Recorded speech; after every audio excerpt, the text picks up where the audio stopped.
मेरे श्रोताओं, राजा ने घोड़ा को तैयार किया और बांदी के साथ में जैसे ही पहुंचे, महारानी ने जैसे ही देखा, आइए महाराज, आसन पर बैठा लिया। स्वामी कहो क्या बात है? अबे तो हमें यहीं से गए, तुम्हें कौन सी चिंता लग गई? क्या मुसीबत है बताओ? बोले मुसीबत कछु ना है स्वामी जी, इधर देखो, बिटिया कहीं देखो, और बिटिया को देख के हमें रोए वो बात हुए। चिंता क्या है बिटिया, देखो हाँ। बिटिया विवाह हो चुकी है और तुम्हें बिल्कुल, तुम राज कोई चाटी हो, तुम्हें राज में लग जाए आग, तुम्हें बिल्कुल चिंता है। देखो बिटिया कहीं देखो। क्यों परेशान हो? परेशान मत हो। मेरे श्रोताओं, जैसी इतनी बात सुनी तो तुम कहना क्या चाहती हो? बोले कहना नहीं चाहती हूँ, जाओ और जाए कि सुंदर सो बर, सुंदर सो घर देख के आओ। मेरे श्रोताओं, उसी समय जवाब दिया, रानी चिंता मत करो, आज राज में और कोई चर्चा नहीं होगी, सिर्फ इसी के ऊपर चर्चा होगी। जैसे इतने शब्द सुने मेरे श्रोताओं, राजसभा में जाकर के जैसे ही राजा पहुंचे, राजा ने जवाब दिया, ओ मंत्री, ओ मंत्री, कहिए महाराज। मैं एक बात कहना चाहता हूँ। बोलिए, एक नहीं दो बोलिए। आज सभा में कोई चर्चा नहीं होगी। क्या? आज राजसभा में कोई चर्चा नहीं होगी। तो फिर क्या खर्चा होगा? बीच में मत बोला कर, सही से बोल पहले। सुन मेरी बात। हाँ।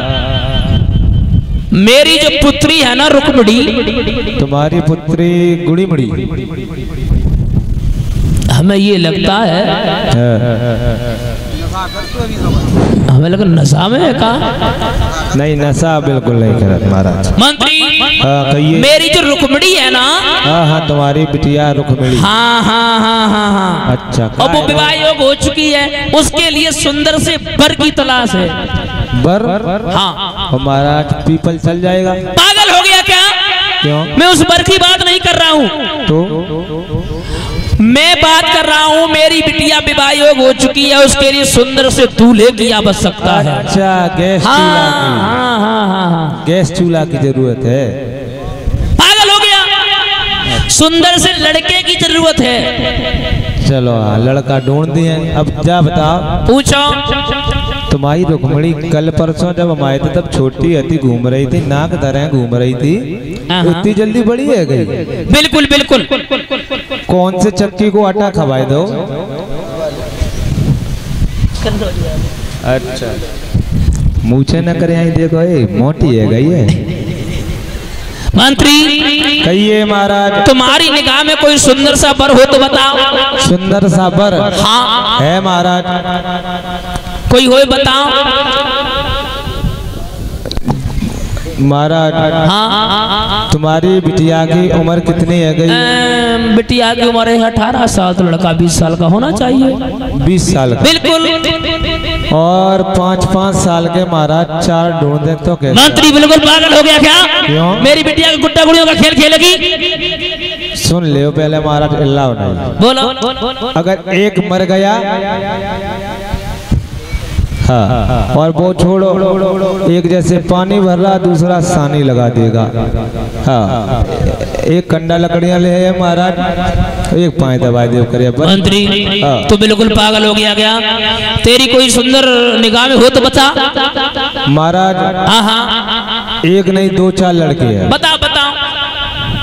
महाराज सत्वा कैसा रहेगा? वो बिल्कुल पागल हुए, वो बिल्कुल पागल हुए, बस रोटी खाए को सबूरना है। और बता। जाऊ बात सही है। हाँ। मौत अलग धोत नहीं है ना महाराज। दुर्योधन कैसा रहेगा? अरे वो नहीं, क्यों? घमंडी अभिमानी है, उसको वो नहीं, काम का नहीं है, बेईमान है। बिल्कुल। चलो इसे ब्लैक लिस्ट में डाल दो। चलो और बताओ महाराज। हाँ। भीम कैसा रहेगा? अरे वो भी नहीं ठीक है। महाराज हाँ हाँ, तो इसको डिलीट कर दे। और बताओ कोई हो तो। श्रोणतपुर का रहने वाला बाणासुर कैसा रहेगा महाराज? नहीं नहीं नहीं, वो भी नहीं। क्यों? मेरे श्रोता बंधु जैसे इतने शब्द सुने, एक अगर अच्छाइयां बताता है तो दूसरा बुराइयां करने लगता है महाराज। हाँ, हुआ क्या, होना ही क्या था कि दरबारी पारी पारी से और राजन के नाम बताने।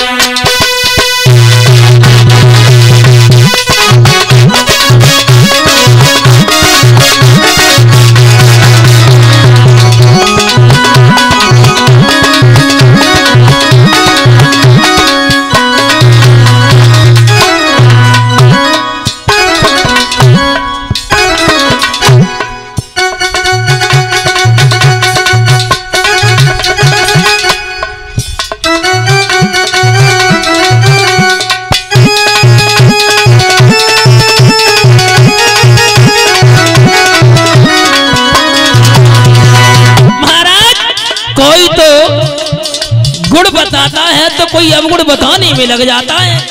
हाँ सुनो ना,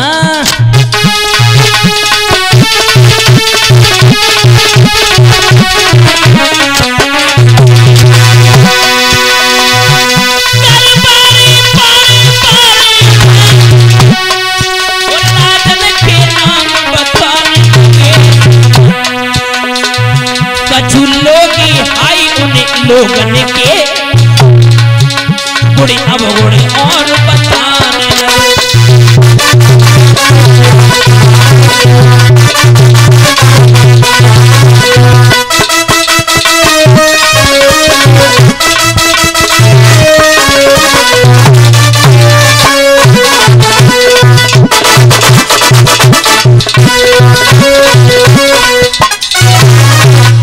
मेरे कथा के प्रेमी सज्जनों, कोई तो गुण बताता है तो कोई अवगुण बताने में लग जाता है। मेरे श्रोताओं, तब तक महाराज उनका छोटा वाला बालक रुक्मेश खड़ा हुआ। पिताजी कहिए।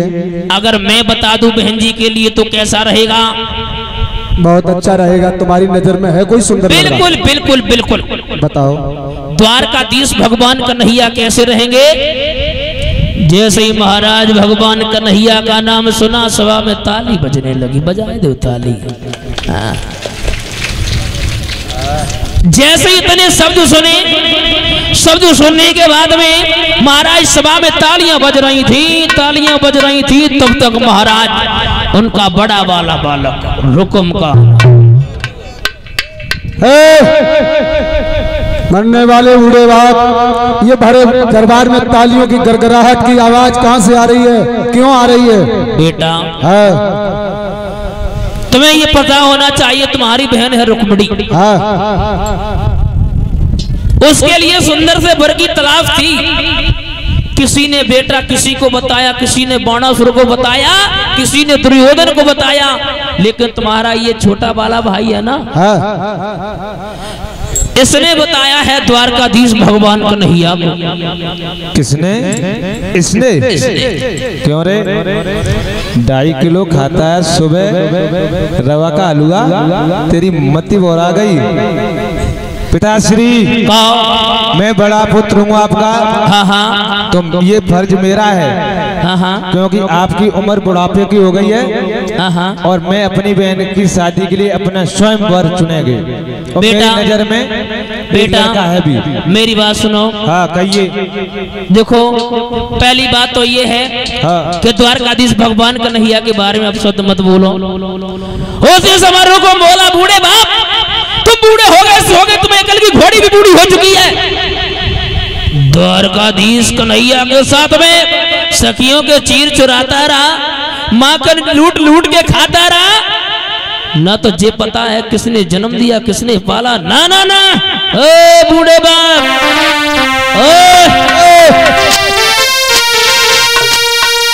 मेरे सामने और वो बबुला ये चाली नहीं चल पाएगी। करिए शादी पक्की होगी तो तलवारें चल जाएंगी।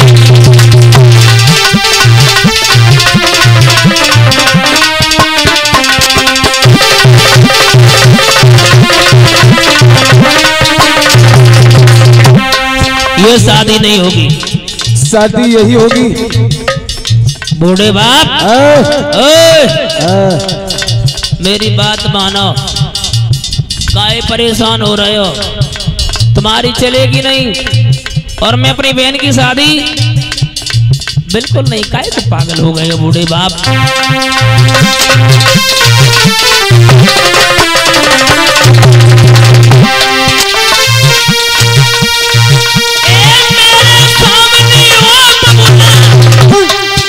ये चाल नहीं चल पाएगी, कर ये शादी पक्की होगी तो तलवारें चल जाएगी।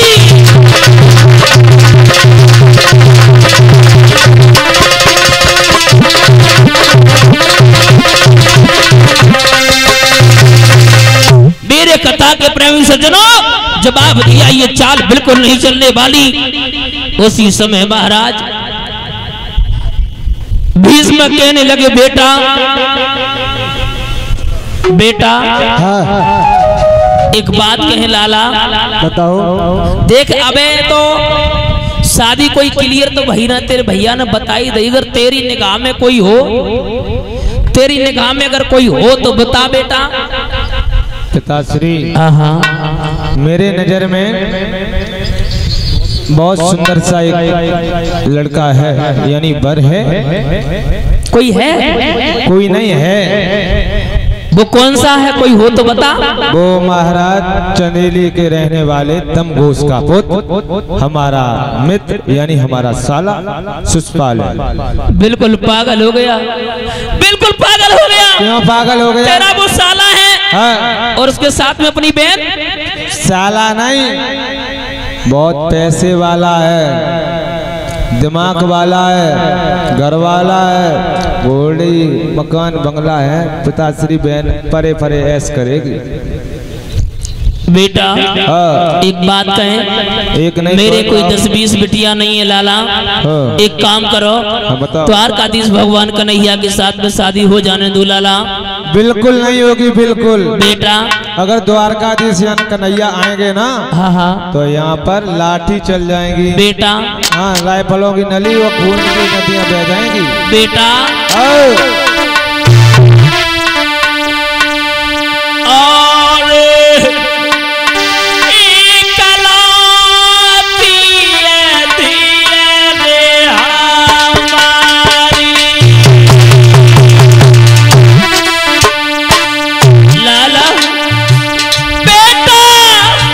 कोई 10-20 बिटिया नहीं है लाला मेरे।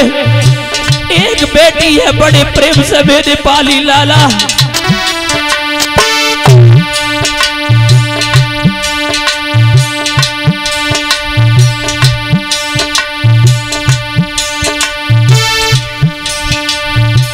लाला बेटा,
मेरे श्रोता बंधुओं रो करके कहने लगे, बेटा मेरे कोई 10-20 बिटिया नहीं है लाला। एक काम करो, एक काम करो, शादी द्वारकाधीश भगवान कन्हैया के साथ में हो जाने दो। नहीं पिताजी, ऐसा कदापि नहीं होगा। बेटा मेरी बात मान लो, वो तुम्हारा रिश्ते में साला लगता है। कुछ भी हो। जैसे इतनी बात सुनी, एक बात और बता दे श्रोताओं, एक बात और बता दे। बाप के जूता में और पुत्र का पैर आ जाए तो समझ रहे कि पुत्र का दर्जा नहीं देना चाहिए, एक छोटे भाई का दर्जा देना चाहिए। राजा भीष्म रोते रोते रह गए। जवाब दिया, अगर शादी होगी तो चंदेरी के राजा शिशुपाल के साथ में होगी, अन्यथा शादी नहीं होगी। नाई और ब्राह्मणों को बुलवाया, नाई और ब्राह्मणों को बुलवाए कि माता वो खत लिखने लगा है। खत में और चिट्ठी में बस एक ही बात लिखी है,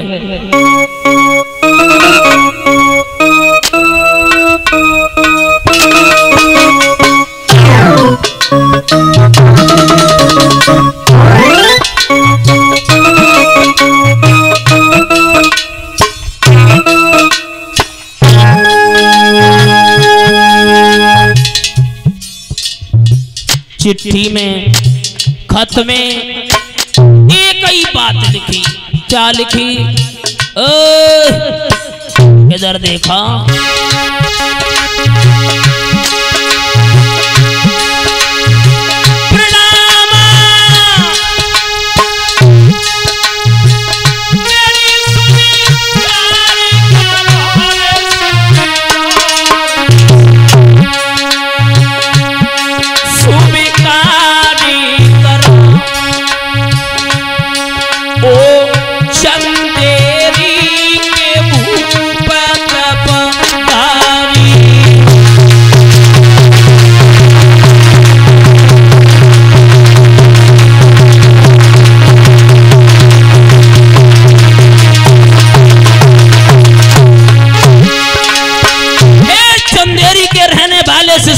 मेरा प्रणाम स्वीकार करो और कुछ नहीं, सुनो ना, आगे हमारा निवेदन है।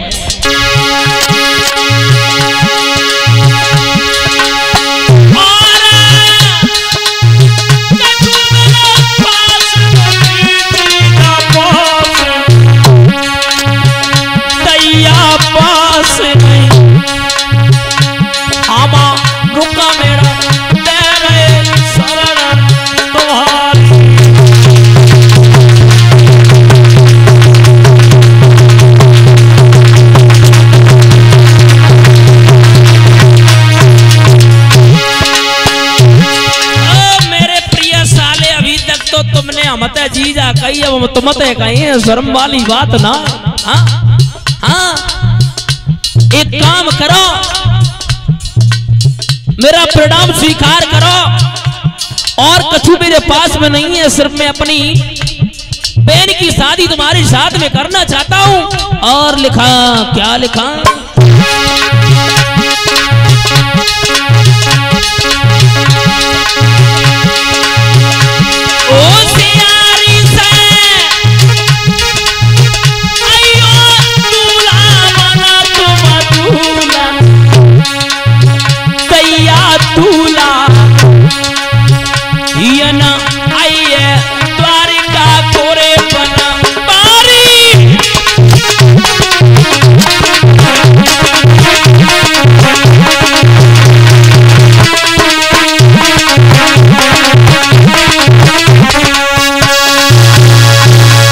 जवाब दिया, बड़ी होशियारी से आइयो, खत लिख दिया।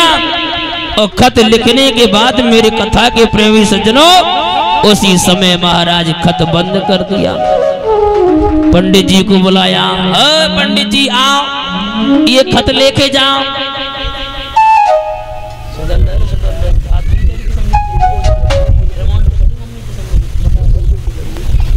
मेरे कथा के प्रेमी सज्जनों, उसी समय महाराज हुआ क्या, खत लिख दिया। पंडित जी से कही, पंडित जी खत लेके चलो। पंडित जी जवाब देने लगे, मैं नहीं जाऊंगा, मैं अपने हाथों से अनर्थ नहीं करूंगा। उसी समय महाराज जहां 500 रुपया देते उन्हें 1000 पकड़ाए दे और लालच बुरी बलाए हो तो है।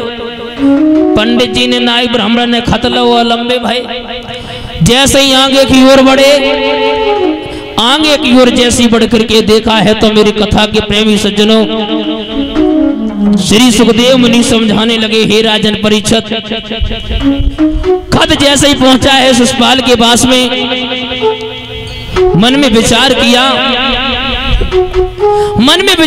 मेरी शादी रुक्मिणी के साथ में, वो भी इतनी सुंदर है और ये भैया इतनी सुंदर है कि अंधेरे में अगर खड़ो कर दे तो पूरा कमरा में अजीत हो जाए। कितनी सुंदर कल्पना करने लगा है शिवम के बाता फूलाना पीड़ा